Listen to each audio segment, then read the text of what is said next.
I see it.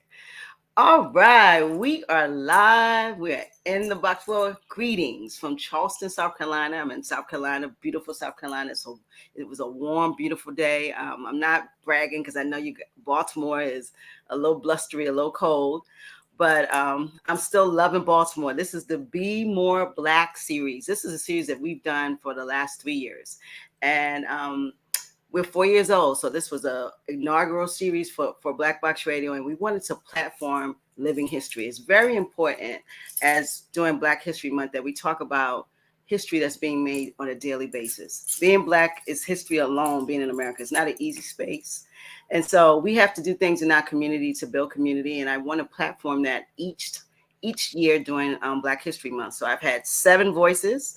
I have 6 voices. This is my 7th. You see that young man sitting over there? We're going to get to him. But we've had 7 voices. He will be our 7th voices, and we're platforming 7 people. And it's such a beautiful thing to be in space with Black leaders and folks who are doing amazing things in community. And I'm Queen. I'm a host at Black Box Radio. We are a multimedia platform illustrating Black excellence. We platform Black people. We expose Black genius. And more than anything, we humanize the Black experience. It's very important to know that we're just humans. We're just people who want to work. We want good spaces for our children, and we want to have great community. And so what Black Box Radio does is we are that gap to the community. We want to talk about things that build community, that foster community, but we also got to talk about things that we're not doing good in community. So we need to have an authentic space for Black people to speak about Black people. That's what we do here. We Black out here. That's what we do all day, every day. So I just ask everyone to please like, share, subscribe this video and any video that we're actually doing. And subscribe to our YouTube channel. Facebook, I'm fresh off of death row at Facebook. I stay in jail. I just came home. So I'm asking you guys to please, Facebook is not on a nominal basis. They put me in jail often because I speak truth to power. I love Black people. So, but YouTube, there's never any interruption. So since I'm out of jail right now, you see me on Facebook, but you might not. So please subscribe to our YouTube channel. That's where we've had no interruptions, and they allow us to talk about Black issues without any interruptions. So please subscribe. So tonight, guys, this is the BMore BLaK Series. It is like I said to you guys, it's the culmination of the greatness that I see on a daily basis in our community. We see on television a lot about what we're not doing or what we have challenges in doing, but we don't see folks who are cultivating greatness, who are pouring into the community, who are doing things that particularly no one hears about. And so on last Monday, we had the Bean Queen. So we talked about food sustainability. So that's important. We got to look, what we put in our body is important. It triggers behavior. It triggers everything that we do and our health. So we talked about food, and then we talked to the executive director of the Baltimore Digital Equity Coalition. We talked about technology. Technology is important. We have to access technology in our communities. Everything that you do now is going to be through technology. Your car, if you go to the doctor, you got to get your results. You got to access technology. So we need to understand technology in our community and make it a part of our everyday lives. That phone is technology, and most of us can't do without it. If you leave home, you're going back home to get that phone. So technology is very important. And then we had a small business owner. We had Dorian Brown. Dorian Brown is a co-owner of Neopole Smokery. He has 3 places in the DMV. One is in Belvedere Square, and it's Black owned. He owns it, co-owns it with his mother. So check out that spot. We talked to him, and then we also spoke to a caretaker, a nurse, Davita Bradford. She was amazing. She takes care of her mother, and she's an RN. And we were talking about preparing for aging. We're just getting old and then finding out what we need to do. We got to prepare for aging. It is a thing. We're living longer, and you can't do everything all the time. So we got to prepare for getting old. It's important. And our parents, we have to take care of our parents. So we talked a lot about aging and caretaking, and from a health standpoint, because she's an RN. And then we talked to Marissa Stone. She is a curator of the Living Well in Baltimore. That is a creative space. But also she started the Black Candy. That is immersive experiences with cannabis. So cannabis is bigger than just smoking.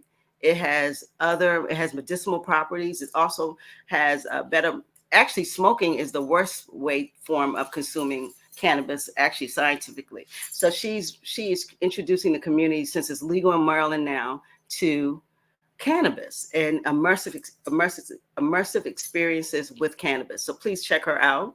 And then on last, we had Henry Gregory. If you know Henry Gregory, he's been a psychologist in Baltimore for 40 plus years. He gave us a toolbox that you won't believe. We talked about anxiety, we talked about depression in the Black community and the things that Black people go through. And he gave us some amazing points. Please check him out. All of this is on YouTube. So I just want to give you guys, the BMore BLaK Series was fire. Super duper duper fire. And we are at one of the best conversations ever. I want you guys to say hi to Chief Mel Russell. Say hi to the people, Brother Russell. Hi, everyone. Good to be here. Thank you, Queen. Thank you for allowing me in your space. Listen, we are so happy because this conversation, Brother Russell, is it. We have to talk about policing. We have to talk about solutions. We have to talk about things. How do we deal with the crime in Baltimore? Our young people, how are we going to inspire our young people? I tell you, Brother Mel, I go all over the country, and everywhere I go, 16 to 25 is chilling, hanging, and they outside. And we got to find a way to inspire those dudes and young ladies. We got to get them off the street. And if they're on the street, they're doing something positive on the street. So I'm so glad to have this conversation with you because you are the aficionado. Okay. You are the aficionado. So listen, kind of tell the people about you, where you're from, if you went to high school, because high school's big in Baltimore. Rep your school, the area that you live in. So talk about you a little. Let's hear about Chief Mel. Who are you? Yeah, let me give you Monarch notes. So yeah, Mel Russell, born and raised in Baltimore. I was fortunate, had a mother and father to raise just my sister and I. My sister's 2 years my junior. From earliest I can remember, we started off in Cherry Hill. From there, I believe we went to Emerson Village. So right away, you'll be able to discover that we probably wasn't a family of a lot of substance. You know, eventually when the money ran out, we moved out in the middle of the night to a new place. And so from there it was Poplar Grove, Riggs Avenue, and then finally we made our way over to Park Heights area. Those were my formable years. So my elementary and high school, most of my high school years was in that Park Heights, two different places, one on Willard Avenue, one on Hayward Avenue. But those are the areas that I really began to mold as a young man, as a young person, as a young man. My 8 years of schooling was, and I don't know how my mom and dad did it to this day. I wish they were still alive and I could have an honest conversation, but they sent my sister and I to 8 years of parochial school, St. Ambrose on Park Heights. And then from there, I went to Polytech. Poly. So if you're a city grad, I still love you. Don't hate on me. But Poly was a school back then. Poly's getting their butt kicked these days by City Knights, but but Poly was the school back then, and I loved it. And so from there, I went to Florida's Institute of Technology for a little bit of college. I actually wanted to be Queen. I actually wanted to be an oceanographer. I didn't know of any Black oceanographers, marine biologists at the time. I said, you know what? I'm gonna break that seal and become the first one. Screwed around. Long story short, blew out my eardrums in a training tank. Just screwing around in our own time. Came back home because my ears to this day can't deal with a lot of pressure, airplane or snorkeling or diving. And I was lost. I came back to Baltimore lost. My mother was upset because I left school and doing odd jobs. And a footman, this is back in the day of Officer Friendly, 1997, a footman came through a place that I was flipping burgers and delivering pizzas and said, hey, Mel, what are you going to do with the rest of your life? And that was a profound question for me because I was lost. I didn't know. And he said, why don't you go down to the police department and become a cadet? And it wasn't foreign to me because my nickname in high school and college was Starsky. My best friend was Hutch. I know. So, but I really thought if I become a police officer, I'm going out to LA, California or something. I'm going to take their position. But I went down to the police department, fell in love with cadetship, ended up going to the academy, became the first African-American period to graduate from the police academy. In 1981, no African American had done it before. And the department's been around since 1876 or something. Whoa. And so Blacks were starting to come in the 40s and 50s, and so I became the first one of that. And it took 20 years for a Black female to become the second African American, and another 7 years beyond that for another black female. But no black male has still taken the crown from me. And Queen, I don't want the crown anymore. You know, that's 1981. This is 2024. That's long enough. This record needs to be broken. I know we got some sharp black men out there. You said you were the #1 graduate, or class valedictorian. I graduated top in the class. That had not been done by an African American before I did it in 1981. Wow. And then 20 and 27 years later, 2 black females did it, but no black male has done it. And I'm waiting to celebrate. I hope it happens in my lifetime when another black male graduates from Baltimore Police Academy. That'd be beautiful to see. Yeah. So I stayed in the police department, did some patrol years in Southeast and East Baltimore, cut my teeth on drugs, didn't know what drugs was, didn't see a lot of it growing up, even though I grew up in some tough neighborhoods. Saw some weed, but you know, that coke and heroin and stuff. And now crack was on the scene. That wasn't a thing when I was a little boy growing up in the 70s and early 80s. And so not even early 80s, growing up in the 60s and 70s. Crack came in like early 80s. Early 80s. People don't know that drugs weren't in our communities. Right, they weren't. Yeah, no, it was not. We policed our own community. You weren't bringing that stuff in our community. Exactly. And so I fell in love with ridding our communities of that poison. And I went into a 20-year career in narcotics. Most police officers don't do a 20-year career in a local municipality. You do a couple of years, 10, 15, and then you're out. But I did 20 years. I loved it that much, and I was going to retire. But a power greater than me said, no, you're going to stay. And next thing you know, instead of retiring as a drug sergeant, top of my game, working on many task force, I stayed, ended up getting in the next 19 months from a sergeant to a lieutenant to a deputy major to a full major, took over the East Baltimore, the worst district in Baltimore City at the time, 40-year running record for the most violence, the most impoverished, everything, except for a sister district, the west side, you know, east side, west side. That beat the numbers 1 year out of the 40 years. Other than that, Eastern District held it down, being the worst district when it came to violence and crime. And so we talked a little bit off the air, so I won't talk too much about this, but you know, God gave me a vision, and I followed that vision. I wasn't smarter than the 21 commanders that came before me. Some of them were taller than me, some of them were slimmer than me, some of them bigger than me, some of them way better looking. Well, no, they weren't. But anyway, I like to tell that joke. But anyway, I love it. But here's one thing I know I absolutely had to a depth greater than any of them, and that was I had the Lord in my life. And I trusted him. And so he gave me a vision, and I carried that vision. The next thing you know, we were at a 40-year low, and that held for the 4.5 years I was there. Incredible. The community went from hating the police to loving the police. The police went from hating the community to falling in love with the community. And we had churches out of their churches into the community. We had schools, administrations, people opened up their doors as resource centers. It was beautiful. It was the police department I fell in love with back in the 80s when I was a patrolman, and I used to eat in the community. I used to go to the bathroom in the residents' homes because we had that type of friendship, that relationship, relational equity. Well, that was gone. When I came out of narcotics, I always tell the story, Queen. When I exited narcotics, 20 years later, it was like a Rip Van Winkle stage because I didn't see the paradigm shift where the young people hated the police, right? Where the seniors and the elders of the community were afraid of the young people, right? Yeah. Where officer friendly was the thing of the past. All I cared about was finding the next organization that was poisoning our community, getting those kilos and selling it in the streets and dismantling them and putting them behind bars. That's all I cared about. I didn't see the houses getting boarded up. I was blind. I had blinders on. So when I reemerged 20 years later and heard kids screaming at me, I hate the police, I'm like, wait a minute. What happened to the respect that we used to get? You know, just everything shocked me, and God showed me there's been this paradigm shift. We have shifted.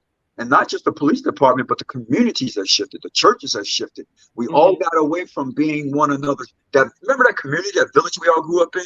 Remember we all were part of the solution? We got away from that. Now we got silos. Everybody was in a silo, even the police, us versus them. And God said, no, I'm going to use you to take it back. And that's what he did. So my career ended after almost 40 years, and I retired wearing two titles in 2019. I was an acting deputy commissioner of administration of a police department, and I was also a colonel or chief, same thing, over community, everything community throughout the city of Baltimore. And I thank God for my career. It had its ups and downs. If I had to do it again, I would do it again because God is such an awesome God.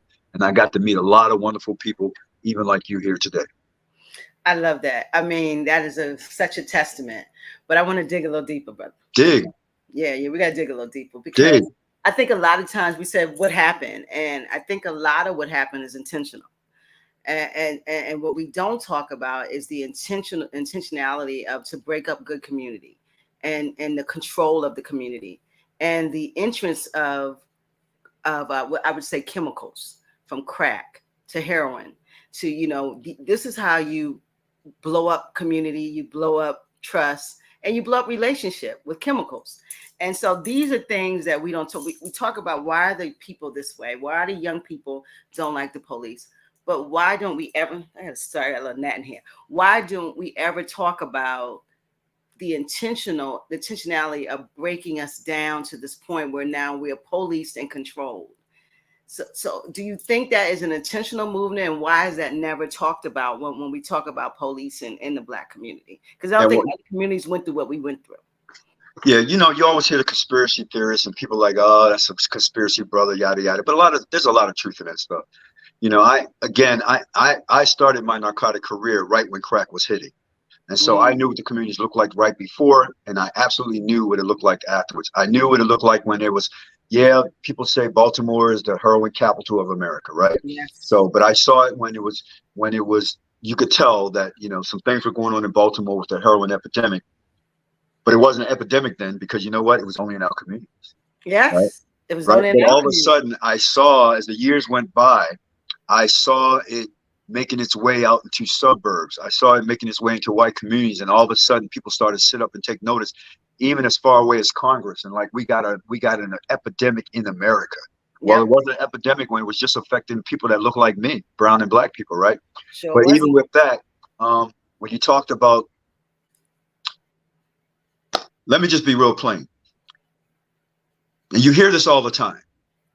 Not too many of us, and back then certainly I don't know anybody that owned planes, owned their own trucking companies, right? But owned their own poppy fields. Okay. I'm gonna let you preach, and I'm gonna sit back and let you go. So when people say that stuff was poured purposefully into our communities, they know what they're talking about because the truck was being backed up, so to speak. Yep. And it was being dumped in our communities. And because they had already eradicated some other things, jobs, right? There was mass arrest in the Black community as opposed to other places. I was part of the system where I was watching people that didn't look like me doing the same crimes, slapped on the wrist and let go. But somebody that looked like me do the same crime, they was thrown in jail, right? Yeah. There was a double standard. So there was an eradication of taking the Black man, it really was, out of our communities. And when I say out of our communities, let's dig a little bit deeper, out of the family unit. Absolutely. It started even back then. Public housing was huge. Public housing was huge. And I did a lot of narcotic trafficking, a lot of narcotic enforcement in public housing. And the rule was that if you got caught selling drugs in the public housing, you got evicted. So if I had a husband, if I was a woman, had a husband or a boyfriend, and he was selling drugs and staying in my place, I could lose my place. Yeah. And women were losing their place, and there was nowhere else for them to go because they couldn't afford rent outside of public housing. And so men were being forced out of their homes where they were raising their kids because they couldn't find jobs because jobs weren't being offered to the Black man, right? So there was nothing else to do to survive, but unfortunately, sell those drugs. And how do I know this? Because I talk to them on a regular basis. I wasn't a cop who just arrested people. Even after I arrested them, I would sit down, man, tell me your story. Why are you doing this? How many kids you got? Do you got a girl? Are you married? Why are you doing this? And I would hear heartbreaking story after heartbreaking story. Hey, Russ, ain't nothing else out here, man. I done tried. They done told me no everywhere. I can't even get a job at McDonald's, man. They done told me no. I had to stop working. Stop going to school to help my mother. And you hear all these heartbreaking stories, and I'm going, man, by the grace of God, I escaped that whole thing. But a lot of my brothers did not. And they didn't have other choice. A lot of people says, pull yourself up by the bootstraps. If I made it out, hey, man, first of all, I ain't even got no boots. So what are you talking about? Martin said you can't tell a bootless man to pull anything up if he don't have a boot on. Don't have a boot on. And so I watched this. And then, Queen, and I'll shut up with this. Then I started watching something that started breaking my heart. I started seeing police in that era of community police officers where we were all officer friendly. And I don't care what unit you worked in, homicides, patrol, narcotics, you had a heart for the community. But as the years began, I started seeing that paradigm shift in narcotics, not in the rest of all the players, not the churches, not the communities, but I started seeing the narcotics, and I started seeing police officers go bad, right? Mm-hmm. Started planting drugs on kids, started putting guns on them. And I Mm-hmm. made it my purpose. I said, well, if I catch one, I'm snitching. If I'm paid to snitch on the drug dealers and the criminals, then I'm certainly paid to snitch on a corrupt cop. And so I became a rat in the police department, a whistleblower. And so for many years, people couldn't stand me. But the people that couldn't stand me that wore the badge was because they were questionable. Mm-hmm. The people who were not corrupt, they weren't bold enough to come out and say, hey, leave Melvin alone. He's doing it the right way. But they would come to me like Nicodemus in the Bible in the cover of darkness and come see me and say, hey, man, we proud of you, man. Thank you. Keep that up. And so before my career was over, I'm responsible for about a dozen police officers losing their jobs, getting arrested, and even going to jail. I'm responsible for that. I would go to bathrooms in the police department and somebody would say, Mel, don't go in there. You don't want to see what's written on the wall. Because they wrote my name on the wall, Rat Fink, right? I'm responsible for seeing some of my very best friends at the time who were partners, like sisters to me, like sons to me, testifying against them because you decide to go bad. You can't wear this badge and take drugs from drug dealers and then give it to another drug dealer and sell it. And then you get the profits. Yeah. You can't plant drugs on a kid because you roughed them up. And now you know you're in trouble, so you go into your little stash and drop a gun on him, or because you shot him and then you can't find a gun, you get your burn a gun, and I would catch him. Yeah. But after a while, Queen, they stay so far away from me, I couldn't catch him anymore because they said, hey, we got to stay away from Melvin. But we have to know that what I'm hearing from you is a system, an intentional system that breaks down everyone, and it's money, cash. Having cash and all of these drugs on hand. All of these brings these behaviors because, as I said to you earlier, capitalism is a corrupter, and the seed of capital, the resource of capitalism is cash, is money, and the more of it, and so it will corrupt the good. It will corrupt the police. It will corrupt the community. Absolutely. And these are all intentional movements. And so we talk about how do we change this thing? We have to then pull the things out that we put in. We put in drugs. We put it.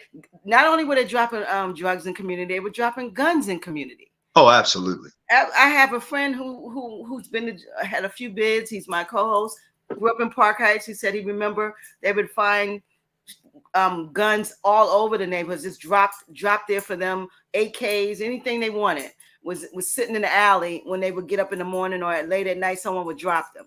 So these are things that was happening in our communities, but then we say Black people are criminals but we're not calling out the system. And if we want things to change, why isn't a system culpable as you make people culpable? Because what I see is the system makes money off of people's pain. Crime pays.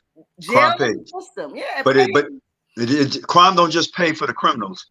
I have found through my career, it's also paying for those who are in political positions. It's paying for those who are police. I can't tell you how many supervisors that I would find that, you know what, the only reason this is allowed to go on is I reported up the chain. I got some corruption above me. Yeah. I remember having an informant say, hey, Mel, I didn't get no money. Because I discovered there was a bunch of money going out of the funds to a particular informant who was my informant, but had been somebody else's informant before. But because this person was corrupt, they got away from him, became my informant. And I found out that on the books, all this money was still going to this informant. So I pulled my informant up and said, hey, man, I'm not paying you. Who's paying you all this? He said, man, I'm not getting no money. And I got his signature. I got him to write something, signature, went to my boss at the time and said, look at all these slips in the book that said it's paying this informant. Guess what? I'm his controlling agent and has been for the last 2 years. He ain't got a dime of all this money that went out. And look at who wrote it was a white officer. Look who wrote all these slips. He's writing them, saying this informant's getting them, and he's pocketing the money. Oh my God, no, don't tell me that. I'm telling you. And you better report. I'm telling you, I'm reporting to you because I'm going up the chain of command. Now you got to report them. Do you not know that thing got swept under the rug? Wow. Got swept under the rug. Now, if it was a Black officer, here's the funny thing, Queen. It didn't matter. If you were corrupt, I was going to snitch on you. Every black officer that I dropped a dime on got the hammer down. Every white officer that I dropped the hammer on, somehow they got taken care of, swept under the rug, moved into a better position. It is crazy. Like you said, it is the system. It's a It is system, absolutely the system. and you're It telling starts us at the something top. that we know that now we're hearing from a person who actually lived it, experienced it, worked it, and Black people know this, but we need to hear more of this. Like, this is happening. What's happening to us is not just we're criminal people, or we're people who love to get high, or we hate our families. That's not true. We are being preyed upon.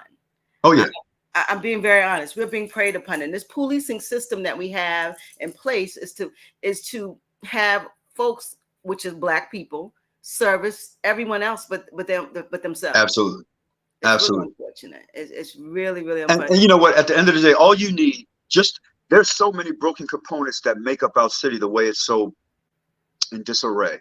So Yes, many broken components. But if we just talk about the law enforcement piece, any component, if you just get the head straight, just get the head straight, and that has a integrity. compassion and a heart for the city, the Yes, officers, I'm telling you, it will flow down. I have seen so many at the top, and I'm not saying every one, but I've seen so many at the top because it was profitable.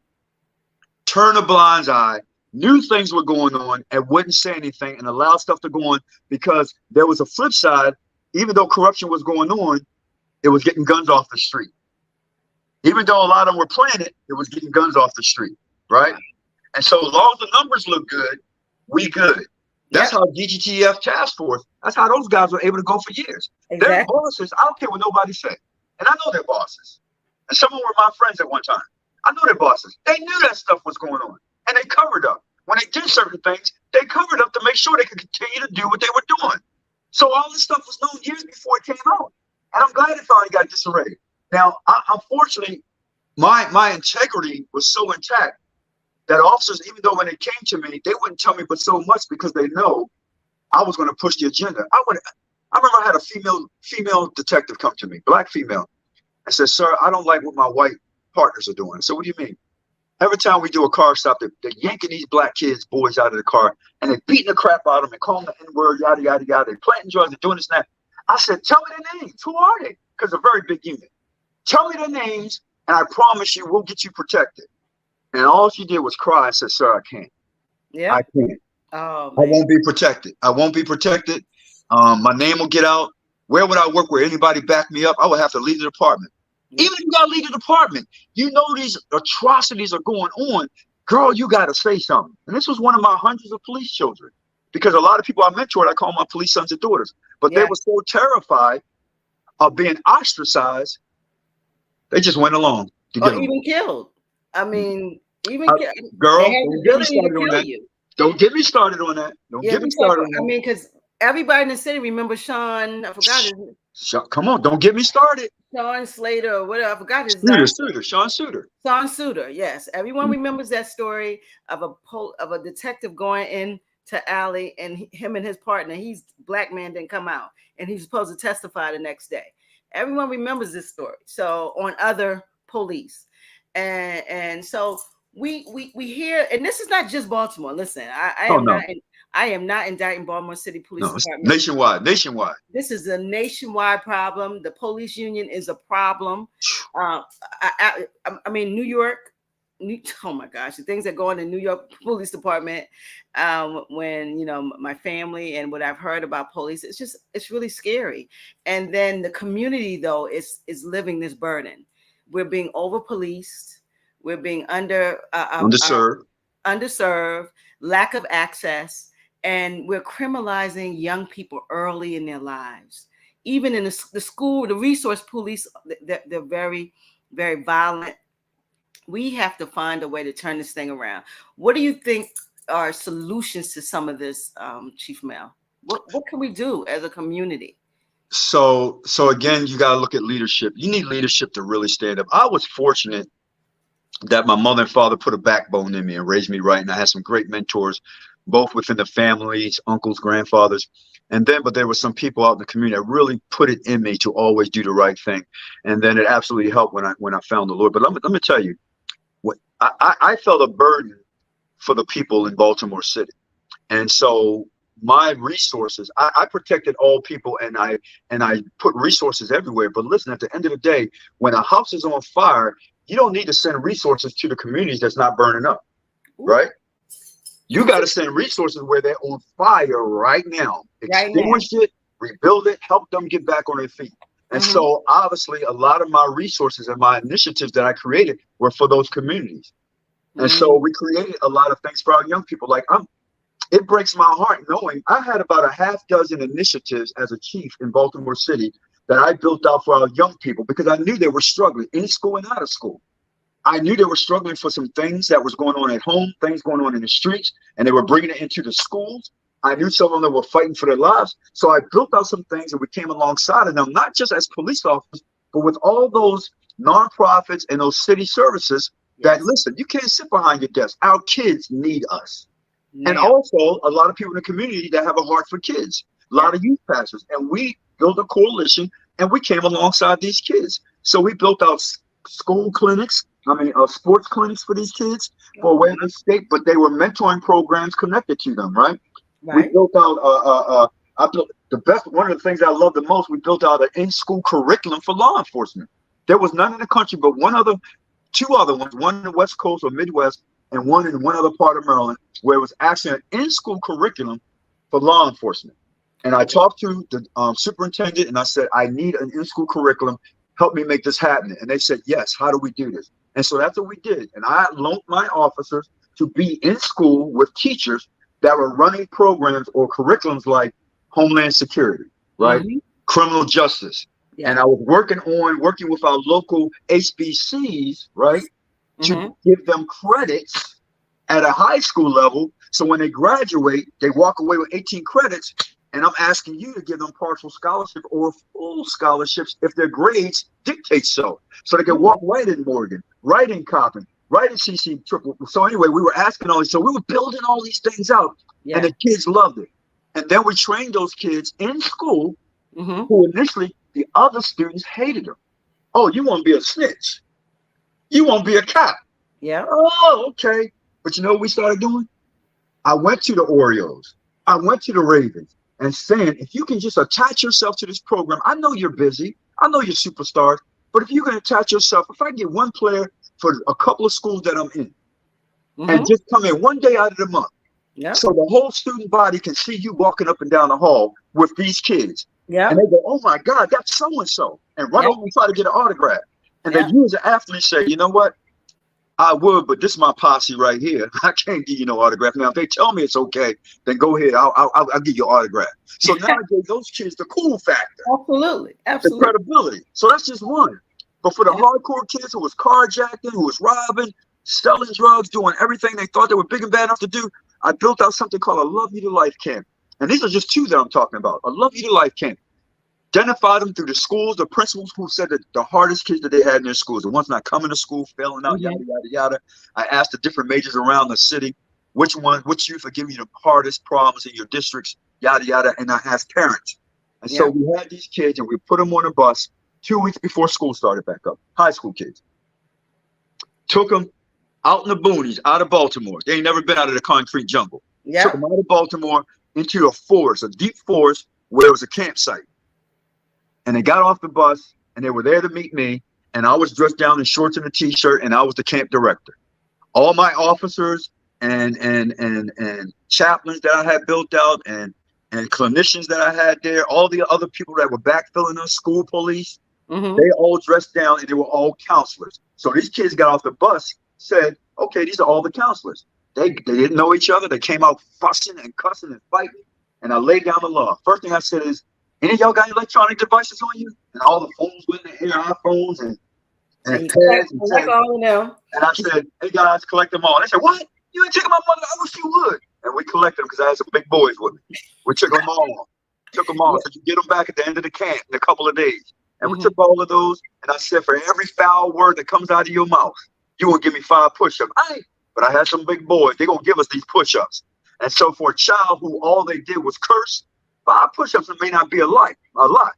But when you said 2 sentences and threw about 5, 6, 7 curse words in there, That's Oh, about you give me that's those about push-ups. sometimes 50 push-ups right there. And That's so, hard if you're in and shape. so we didn't leave. They couldn't leave. We didn't leave. And I told them, listen, if you try to escape in the middle of the night like some runaway slaves, this is what I told them. I said, in them woods, I got some tigers, some bears, some snakes. You ain't gonna make it. And they ain't never been in the woods, so they don't know. They were It was a little scared. black, it was a little white lie, but they believe me. So they Mm-hmm. didn't try to escape. And it's pitch black out there. You can see the beautiful stars. They come out at night and said, I've never seen stars like this, because you live in a concrete jungle. Yeah. And during the day, there was workshops around issues, bullying, things that we know they were engaging in, why you shouldn't do it. And we had experts come in and teach them. We had athletes come in and teach them. And we had team building exercise in the evening and campfires at night. And we slept with them, we showered with them, we ate with them. And I instructed my counselors, every chance you get, you tell them, I love you to life. I love you to life. I love you to life. And we made them call each other. If it was Derek and Darren, you couldn't say, Darren, come walk with me. You had to say leader Darren. Everything was leader, leader, leader, leader, because we had to put it in them that God made you to be leaders. We prayed with them. And I will tell you, they cuss and fight for those first few days, but by day 3 or 4, they started transforming. We didn't have to tell them anymore. Now they went from snatching their hand away from me, trying to, when we were praying over a meal. I ain't holding no hand. Ain't no punk, ain't no faggot. I don't hold no man hand. We went from that to, sir, let me hold your hand while we pray. Right? It went from that to, sir, you mind if I do the prayer? Right? Wow. And so they're transforming. Campfire night was a cleansing campfire. So I would give a moving testimony, and I put a lot of my life in the rough things I went through in my life. And these kids would come up and talk about the reason that I don't want to go back home is because my mother's boyfriend, living boyfriend, is having his way with me every day. And that's why I'm acting out in school.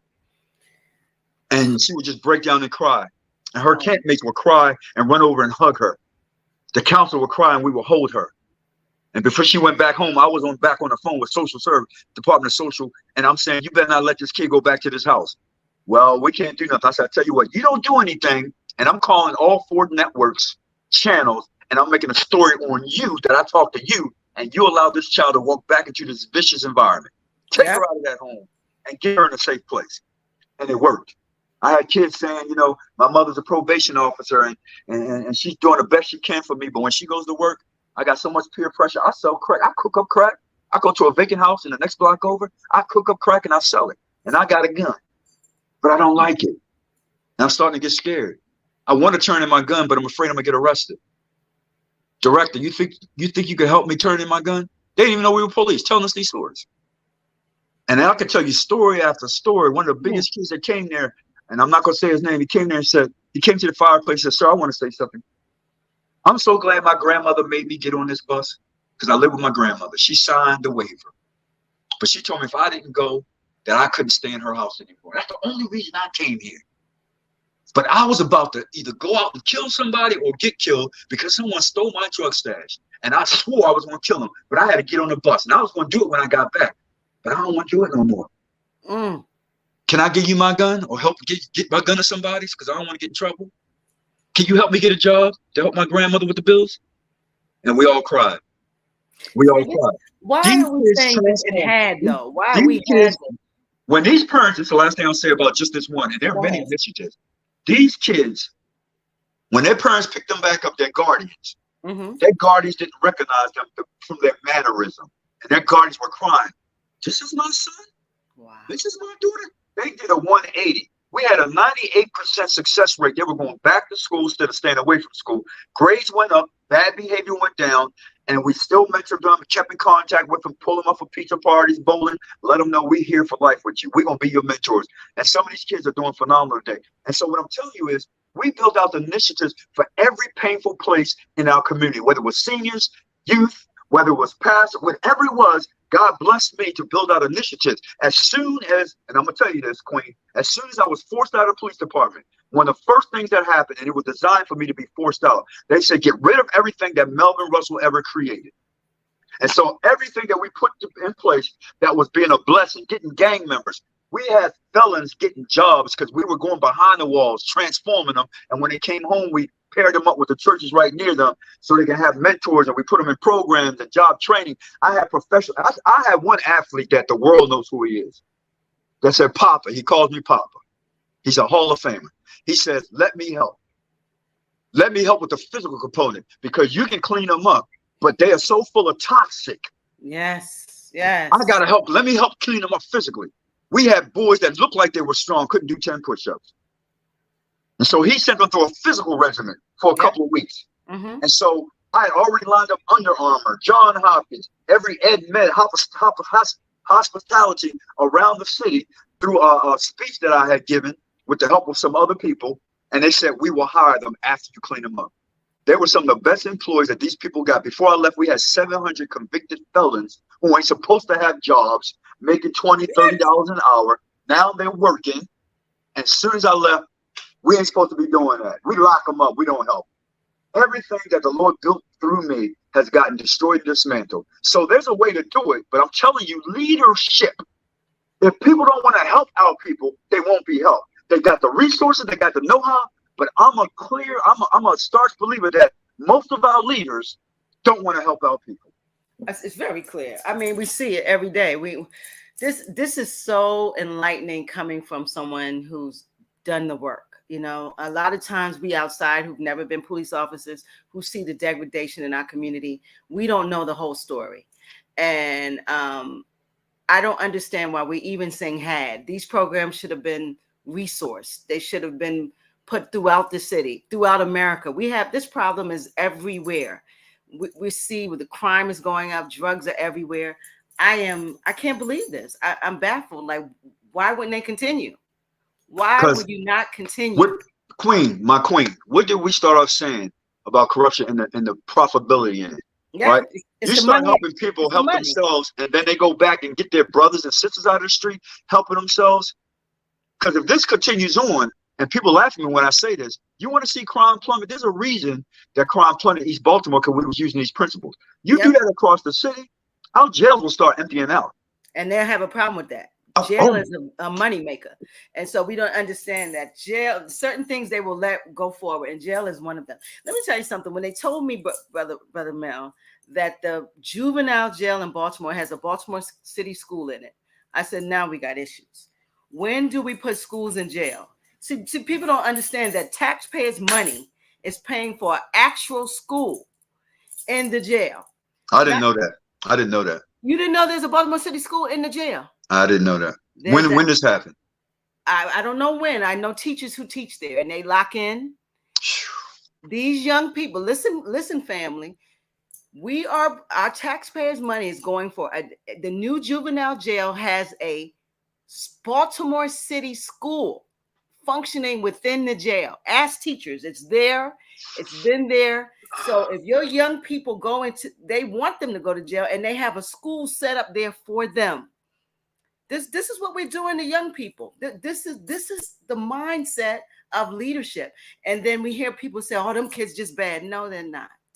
Children aren't. If children are bad, then it's a reflection on us. If your children are bad, it's the adults. Let me tell you something. We got to change the way we think, and we need people in spaces of leadership too. The policy and the lawmakers don't have love for Black people. I'm just listen. This is truth.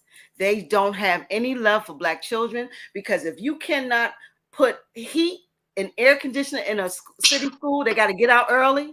But you can put a city school in a jail. Tell me what you think. Tell me what you're doing, Brother Mel. I need to know. Preach. If our kids get out early in the summer because there's no air conditioner in school, but you have a school in the juvenile jail. My God. What we doing? What we doing? So I'm really hurt from what I'm hearing, and I know these are intentional efforts, and I want us to hear it. We need to know that this is intentional. What we see happening around the country, prison is one of the best stocks on the NASDAQ. Oh yeah, it's a multi-billion-dollar industry. Come on now. It's a billion-dollar industry, and that industry needs bodies, and the bodies are Black. That's just where it's at. And this is heartbreaking. Listen, we make up. You look at the population of Blacks in America. How in the world do we? Come on, how in the world did that percentage gets flipped in the jails? We're the least amount of people in the United States. And you're 50% of the jail. That's intentional. Absolute, that's intentional. We have And a to lot of them, there are wrongfully there. wrongfully there, and we tend to look at folks and say, oh, they just don't want nothing, they don't want to work. I hear a lot of older Black people, all them kids don't want to work, they don't want to do anything. That is not true. No, it's not. They are living in the mouth of the lion. Yes. They're absolute, and you never know when the lion's going to jump down on them, and that's the problem. They're hopeless. They don't know what's next. This is heartbreaking. So in Baltimore City, what can we do? What can a community effort like a Black Box Radio and people I can galvanize? What can we do to help our young people? Yeah, demand change. So there are things and systems we can put in place as a community. Absolutely right. See, my hope was when I was working, I was hoping that we get to the place where it was critical mass, where it was so big, so large, that no matter who was in leadership, right, no matter after I left, I wanted my legacy to be that the people stood up, stood their ground, and said, I don't care what you do. If you want our vote, if you want our support, you will keep these things in place because they are helping our young people, they're helping our seniors, they're cleaning our streets. Whatever the issues were, these things work for us. And so if you're not behind these, if these aren't part of your agenda, we will vote you out. And if you say it's part of your agenda and then you get in there and you forget about us because we voted you in, we're going to vote you out. And so there are so the community knows exactly what works. The reason I was successful is because I learned to listen to the community. See, it's stupid when lawmakers devise deployments and strategies to help a community. Let's just go back to the young people, help our young people. And we do it as lawmakers, but you never have young people at the table. The very ones that will tell you, if you do this, I can stop doing this. If you do this, I can succeed at that. But we don't listen to them. We just put in place what we want to put in place because there's got to be some parameters where it still benefits us. You come after that, right? But if we listen to them and benefit and serve them, at the end of the day, it really will benefit us all. But we don't want to do that. Every initiative I built, whether it was seniors or for the youth or for the past, I had them at the table and say, what's going to work? What's going to work? If you had all the power, all the access to all the resources, what would you do? And they have phenomenal ideas. You know why? Because they live the life. They live it. And they know what's going to take for them to not be fearful. What it's going to take for them to stay in school. What's going to take for them to come out of their house or out of that senior building and walk through their community and not be afraid to go to the store? What's going to take for them to stop carjacking at the gas station? Talk to them. Talk to them. They'll tell you. Some of my favorite people in Baltimore City. Baltimore City are some of the gangbangers. Some of the drug dealers, especially the reform ones, because they were, remember the uprising? The ones that came to my rescue first were those in the street. Exactly. They say, Unc, we got you, Unc. We got you. And so my bosses would throw me in the fire, not with a platoon, not with a squad, say, Mel, you go over and you defuse it. And so I went over before thousands of people, and I had to stop an uprising and a riot and whatever was going to happen that day by myself because they were too fearful, but they saw the ability in me to be able to connect with the streets. And so some of my favorite ones, and there's some of the same ones who still fighting to this day for our streets, but because they don't have that they don't have the access to the power, people like Marlo Hargrave, with ex-offenders, people like Stokey Carmichael. Yeah, Stokey. Yeah. Come on, man. That's my nephew. Yeah. That's my street nephew. Yeah, Stokey. People like Nell. Dominic Nell was the farmers market. These cats are doing the real work. And nobody will come alongside of them. Man, y'all crazy. Man, come on. Yeah. But they were my soldiers. They were my foot soldiers, and hundreds of them like them. I love that. Because these guys are stalwarts in the community. Oh my God. You know, these guys are stalwarts. If we access them, they know what the community needs. They're in the community every day. They feed. They bring money to the community. They are everyday warriors in the community. But the problem that I see is. What we see is we live in Baltimore City where the voting block is impotent, and they know that they're impotent. They know that folks are hopeless and not voting. They know that they can actually squeeze the community and no one will come out. Everyone is afraid to come out because crime is everywhere. And then you have all of the systems in play. You got Fox 45 and the news. They telling that all of the black kids are criminals. So we have all of these different, all the systems in play to push this narrative, and we can't get anything done. And so now we see murders that continue to go up. We continue to see the problems. So how do we get out of this? I want out. I want a way to find, how do we get out? We can talk about what we did. How do we get out now, Brother Mel? What can we do now for our young people? First of all, we got one of the things I don't like about black people. We are the biggest detractors of one another. We love to destroy one another. We love to take from one another. We love to not, we can't share things because we're the bigger credit, right? That's one of the reasons I love, like, We Are Us, right? We Are Us picked up where we dropped off. We used to do the prayer walks, and then there was this big what they're doing. I love what they're doing. I can't hear you, Brother Mel. You having some technology problems. I can't hear you. You can't hear me at all? Now I can. There you go. Okay. And so I was just saying that people like We Are Us, we're such an army. But what you said earlier, they have painted this narrative that we're not going to be able to do anything. We are hopeless. There's nothing you can do about your current situation. But that's not true. That's not we true. As a people have really come together and demand change. When we finally understand today, you're talking about what we can do today. When we finally understand that we absolutely have the power, it's not the politicians, it's not, but when we come together and say, this is what we demand, and don't jump up and down and yell about it, be diplomatic about it, and don't just do it for 30 days, because they'll outwait you 90 days. They'll outwait you and say they're going to go right back to business as usual and being hopeless. Yeah. But if you can just stand on that and keep building an army, eventually, and like you said, that voting, you got to get back to that. If we stand on that and demand righteous leaderships, and we're going to be a part of the solution, you ain't going to just serve us anything at the table. We're not even at the table, and you serving us a bunch of crap. We want a seat at the table. We understand we got the power, and this is what we want to be served.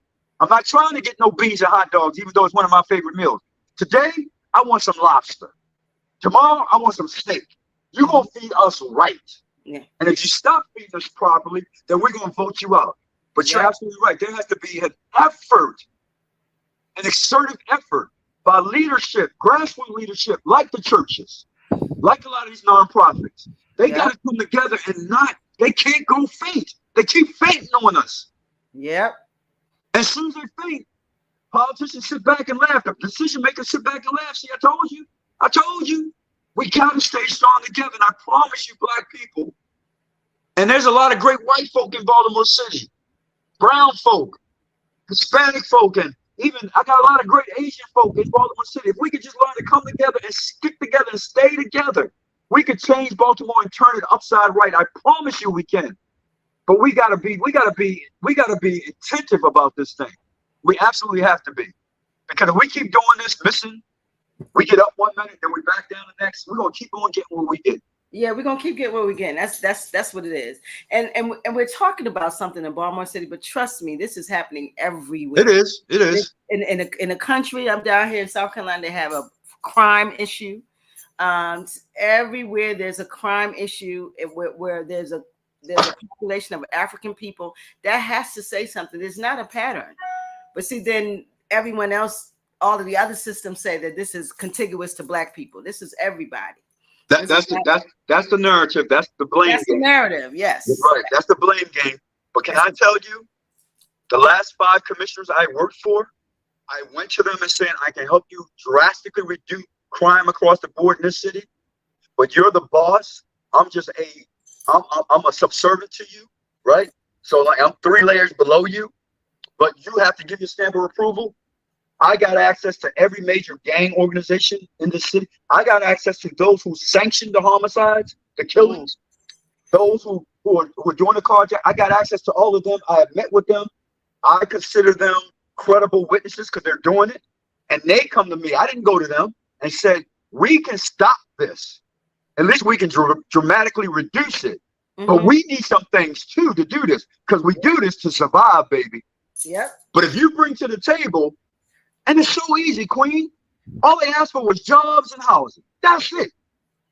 That's it. A And I place asked that got Queen, over Queen, 50,000 vacant homes. Queen. That's Kidding why I me. started my. That's why I started my reentry ministry, and 700 of them got jobs before I got kicked out. Queen. I put them to the test for 3 days. They bought the worst gangbangers who had contracts on each other's lives. 1,500 of them across the city in one green space. I was very concerned. I prayed. I don't know if I even prayed harder than that.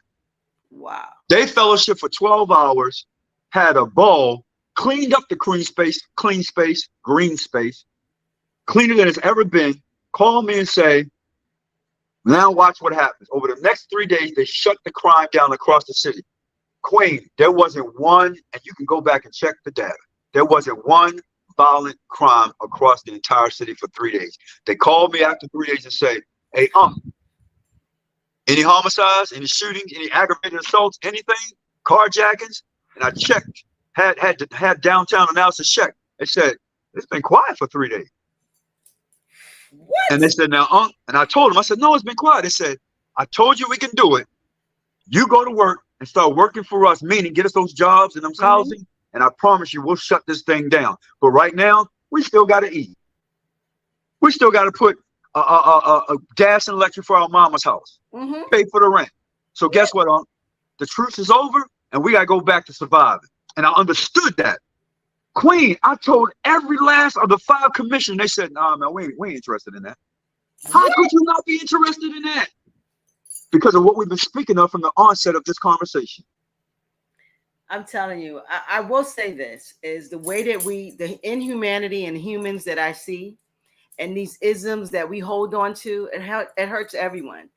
The racism, the sexism, it hurts. It doesn't just hurt Black people. It hurts white folks too. And that's what we're not clear about. So all of these issues that we have in this separation, none of us are going to go forward because I promise you, the folks that you push out, they're coming to get you. They're coming to the suburbs.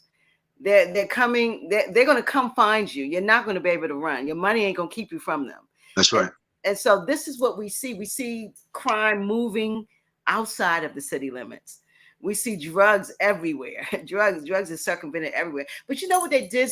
What I see happening too, Brother Mel, is the drug industry has been flipped on the street because it's now pharmaceutical led. It's pill based. And I know ain't no Black people pressing no pills. Preach.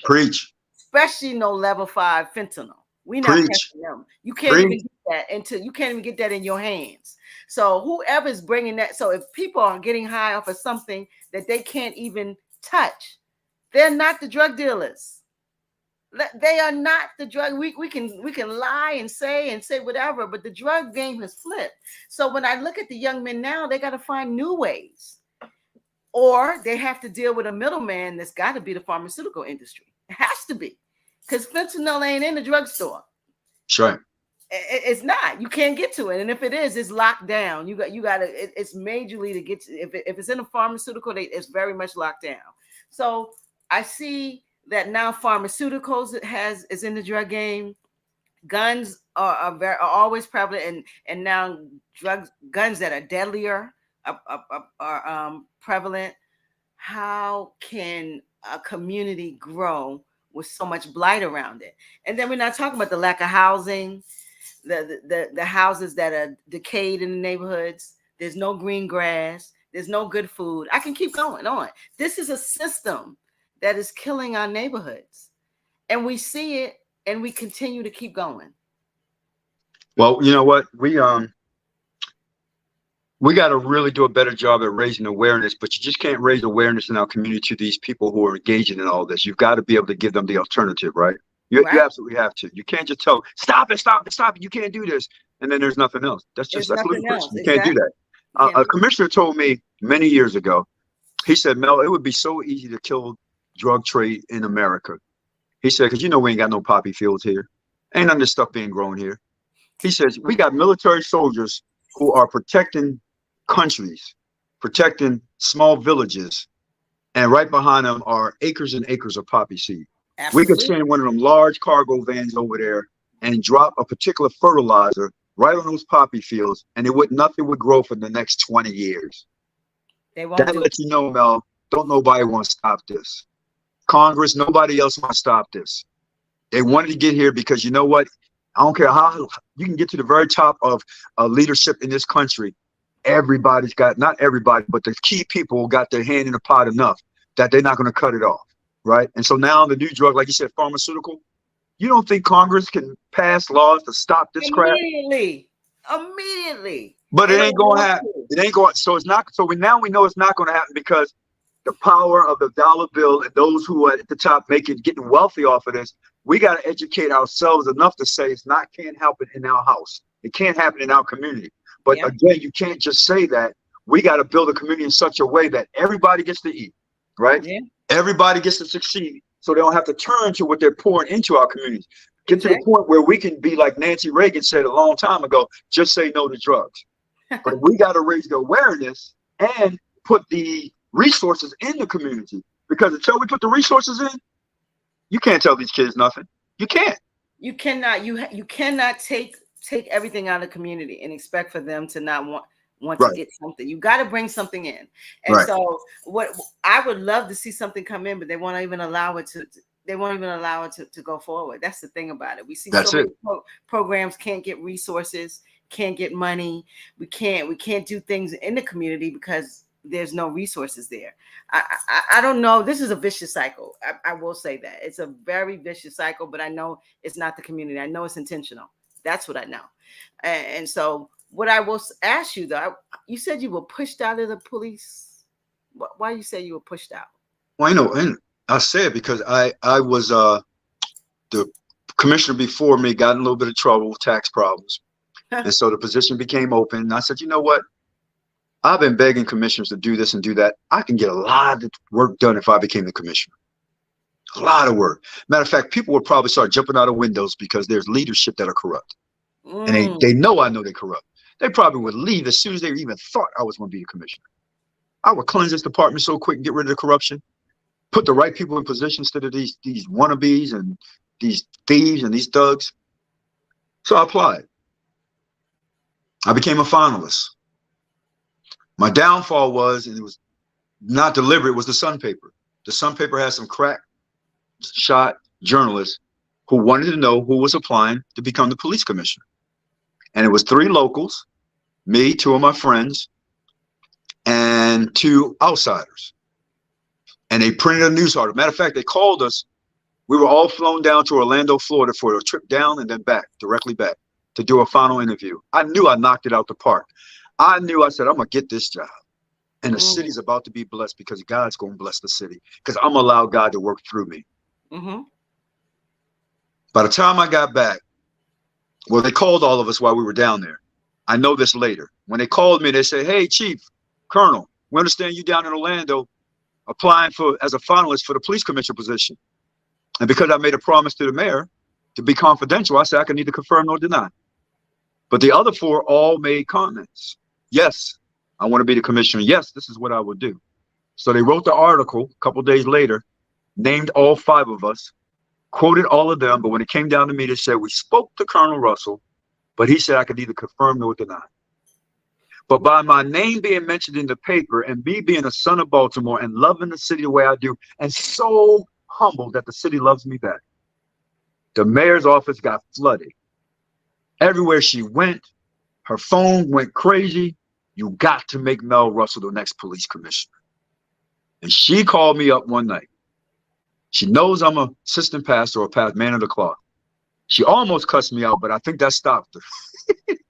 But she yelled at me so bad, how dare you got the community? How dare you got the community campaigning for you? I told you keep this confidential.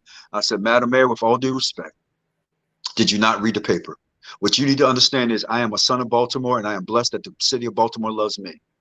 They named me in the paper. That's why you're getting bombarded now. I didn't tell anybody to go bang on your door, to meet you in community meetings, to take over the agenda, make Mel Russell the commissioner. But at that point, she got rid of all 5 of us as finalists, went and got the guy from New Orleans, brought him in. And I know emphatically, I know because I'm well connected, one of the things you make sure you do is get rid of Mel Russell. And so what he did, because one of his MOs coming out of New Orleans was he thinks to have favor and power, you surround yourself with white men. That's power. And he's intimidated. We were told that he's intimidated by black men. So if there's any black executives, watch out. He's probably going to get rid of y'all. And to show that he's not a racist, because people might say, why are you getting rid of all the black people? You black yourself. He will promote black women, whether they qualified or not. Now, I'm not speaking to that. And I said, well, what about the white women? They're incidental. He could care one way or less. And when he came in, because my record was squeaky clean, stellar career, it took him a while, but he finally figured out, after he got rid of the top 10 executive black males in the police department, he finally figured out how to get rid of me by restructuring the police department, taking my position away from me. I was also acting as the only deputy commissioner because the rest of them were gone. 3 slots. So not only was I being the chief of community, I was the administrative deputy chief, deputy commissioner. So when he took my position away, I said, boss, I get it, but you don't have a deputy commissioner. Just make me go from acting to permanent. And he put a smirk on his face. He said, I'm not making nobody's department a deputy commissioner. I said, then you leave me an alternative. Because the other alternative, he says, you can't tell anybody I forced you out because I'm not telling you to leave. You can stay, but you have to take a demotion. And I looked at him and said, it took me twice as long to get to every single rank that I got because I did it the right way. I didn't kiss butt. I didn't sleep with nobody. I didn't steal. I don't have dirty secrets on nobody. So I did it the right way. I will not take a demotion, sir. So you leave me no choice. I'll take my almost 40. And I asked him, Queen, I said, can I at least do 40? I got like 4 more months and I'll have 40 years. At least let me get my 40th in. No, you got to go now. And I left. At that time, I got forced out. And then everything I did got wiped clean. It was gone. And my heart broke. And as I watched the city crumble and the crime crumble after I left, my heart bled for the city. And to this day, that was 2019, June the 1st. To this day, I still get calls from gang members, former and current. I still get calls from seniors. I don't even live in Baltimore anymore, Queen. Really? Nope. I live in Delaware. I still get calls from, I would love to go back. I'd love to take over. But I still get calls from youth. I still get calls from police officers, current police officers in rank who hate it. And that's why Baltimore City is bleeding out so bad, because it became a travesty. And so that's all I'll say about that. But you asked how I've been forced out. But what I said was, because we were still painful behind the Freddie Gray uprising, I said I will not wound Baltimore anymore. So I kept my head high and I walked out and I told the city, because he threw a big parade for me, I told the city, support this man who came in as an ordained minister. So I thought he was going to be a good man, but I had no idea that he, to me, was a charlotte. I'm sorry. I thought he was going to be the best thing for Baltimore City. I told him, man, I'm going to help you win this city. I got all the churches. I got all the businesses. I got all the communities. I got the gang members. Man, you're going to do dynamite because I'm going to be right by your side. And instead of taking that resource and that asset, I knew I was, I said, you got to go. Well, it's so sad. And black men get rid of black men. Why do we do this? Why do we put ourselves in those positions? It's unfortunate. Yeah. But I'm glad, you know what, Brother Mel, what I will say to you is I have a lot of respect for this conversation and what you told us tonight. You've been very honest about Baltimore, about your situation, and it gives us a look into a system that no one sees. And for that, I say thank you. I do not want anything to come bad for you or anything in your life and your family life. So I really want you to be careful, because when you speak truth to power, they come for you, you know. And the blessing is that, you're a ordained minister and you believe in God, and fear is not of God. That's right. And, and so I really appreciate this conversation. I know we needed it, and we needed to have it more. And like I told you, I've tried to talk to police officers and they have to ask permission. But you need to understand. Yeah, you got to understand why. That's their livelihood. And listen, I've been spanked because I've snuck out and spoke at universities and other cities and all other things. And I've been spanked. How dare you? And it was all positive, no bashing, no, not just positive. Dr. Martin Luther King days. Why'd you go without getting permission? I got called to Kenya. They approved me to go to Kenya to do workshops. It was a global peace summit called to Kenya. I was excited because I'd never been to motherland at that time. And I was on my way. I was in South Korea at the time, at the end of a 14-day diplomat trip with some other diplomats. My deputy commissioner, my boss called me and said, you can no longer go to South Korea. I mean, to Kenya. I said, what? I said, it's been paid for, sir. The commissioner's already approved it. They have added additional workshops for me to speak. And I'm a keynote speaker. What do you mean you can't? You're not, didn't give me a reason, so you can't go. I called the institution that had invited me and paid for everything, and they couldn't believe it. Couldn't believe it. And it burnt a bridge. Like you said, the enemy comes for you. Burnt the bridge that I had with them. They're a global Yeah. company. And Yes. it burnt a bridge where I can't even get a call from them now because they had so many big plans for me. But Yeah. my boss said no. I should have took some vacation time, just went and got spanked when I come back. That's what I should have did in hindsight. Unfortunately, we don't want you spanked. We need you here. I mean, we need that voice. Do you come Yeah. to Maryland often, or? Oh yeah. Um, So like I told you, we had an offline conversation. I'm an assistant pastor, and my church is in East Baltimore. okay. And so I'm in Baltimore at least one day out of the week on Sunday. Sometimes I come in for meetings, some pastoral meetings, some other meetings that I still work with some other people in around the community in Baltimore City. There's a particular candidate that's running for mayor that I'm supporting. It's no secret, Sheila Dixon. So Okay. if she needs me, I come running, in whatever capacity. So I'm still much in Baltimore. Baltimore's always going to be my first love. And it's not over. If God calls me back to Baltimore, I'll be the first one to run back there and fight for my people every single day. There's a lot of good people in Baltimore that are Uh, doing some bad things, unfortunately. It's yeah, because we're not helping them. because Some we're of not. our youth need attention. If you would Yes, just reach out and help them, I'm telling you, these kids, they're not throwaway kids. they're They not. can be saved. They can Yep. absolutely be saved. But Yep. we don't have enough people that will care about them in positions that can absolutely help them. And that's a shame. Pastor, Chief, Mel, I'm going to tell you this. I don't do church often, but I'm coming to see you. Well, God bless you. I'm coming to church. I'm coming to see you. I'm going to meet you. I want to meet you in person. Well, we're a small church, and I would love. I promise I you, I'm will coming. text you every time I'm preaching. So hopefully you get to meet my wife. Maybe a couple of Yes, kids are there.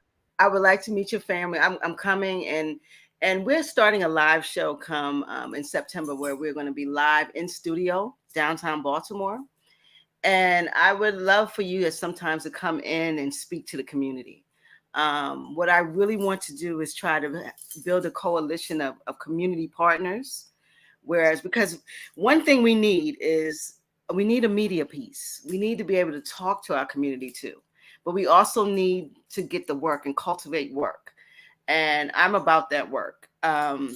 I'm not here to point fingers at Baltimore City Police Department or the governor or the mayor, but I know we need grassroots work, and Absolutely. sometimes it needs to come from the streets up, and that's my goal is to cultivate inside the streets with the people. So I really appreciate this conversation. It was so honest. I feel so filled, and I'm coming to see you. I really am. When I come back in town, I'm coming to church, and I don't say that often. So, And let me say this, Queen, because I don't want anybody to be left with this. okay. There are a lot of good people. I don't know where you went to. My phone was ringing. Hopefully I can get you right back. There are a I'm still lot here. of good people. You can still hear me? Yeah, I can still hear you. There are a lot of good officers in that police department. I will tell you there's a lot of unhappy police officers, but there's some really good police officers in that police department that want to do the right thing. But as again, I'm gonna just tell you, as leadership goes, so goes the police. So Wow. Oh, wow. And I hear you supporting Sister Sheila. I interviewed her last cycle. okay. Um, yeah, she's a powerful sister. Yeah, So I know some people don't care for her, but I have worked by her side. I have watched her, and one thing you cannot take away from her, she cares for the community of Baltimore City. So, and the um, people I'm telling you, they love her. I don't care what she do. They love yep, Sister Sheila. She has in East Baltimore. I mean, she has a foothold in the community. She has a lot of people in the community who care for her, and I hope that she takes that very seriously and puts this community in the direction it needs to go.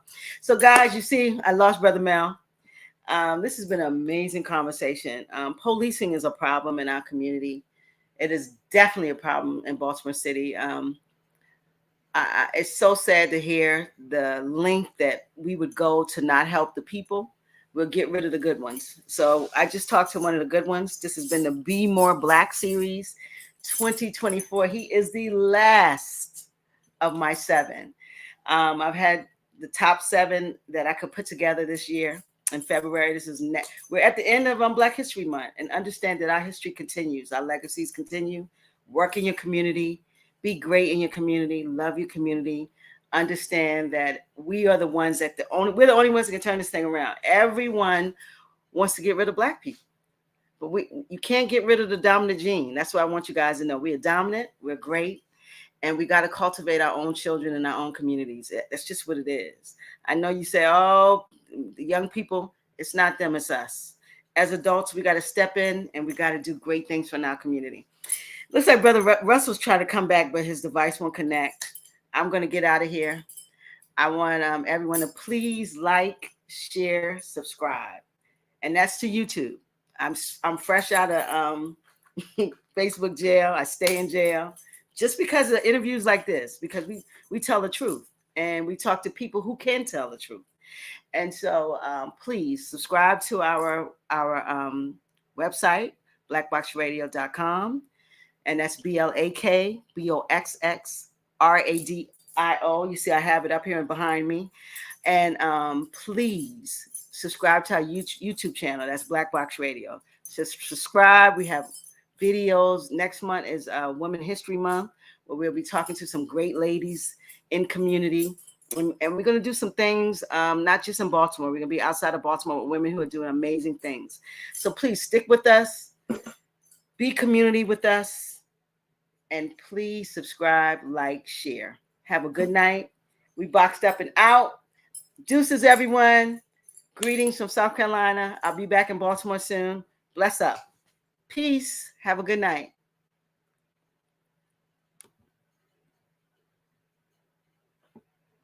Trying to end the stream. Good night, guys.